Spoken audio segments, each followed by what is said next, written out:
This group of men that became known as the Fort Dix Five, and they were in Fort Dix, New Jersey, and it was a group of men who were targeted because they had BB guns essentially, and they were going into suburban Pennsylvania, rural Pennsylvania in the woods, and firing off their guns, being early 20s, just having a good time, and they're yelling Allahu Akbar, God is great, and they take it to Target, and they want to turn the video into a DVD, and this guy, this 19-year-old kid, is the clerk at Target, is making the DVD and sees this and says, oh my God, these are terrorists, and calls the FBI, and the FBI then inserts 2 informants.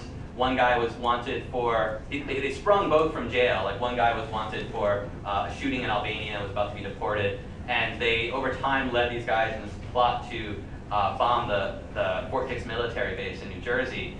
And at one point in the plot,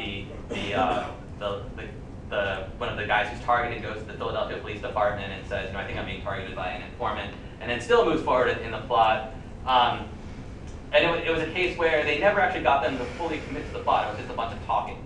And in one of the cases, toward the end, the informant says, "Well, tell me about jihad. Tell me, and the informant's trying to goad him to say that jihad is, killing innocent people and waging a holy war." And Mohammed Schnorr says, jihad is just a personal struggle, and the FBI was trying to goad him and say these things. But they were ultimately able to build a case against these guys. Chris Christie was the lead prosecutor and has defended it to the end.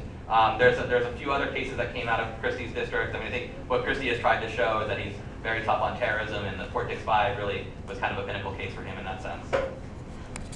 Yes, sir? It sounds like the charge that keeps being raised is the conspiracy to detonate a weapon of mass destruction. But it also appears that a car bomb is a weapon of mass destruction by that definition. Yeah, in which case, Bush was right.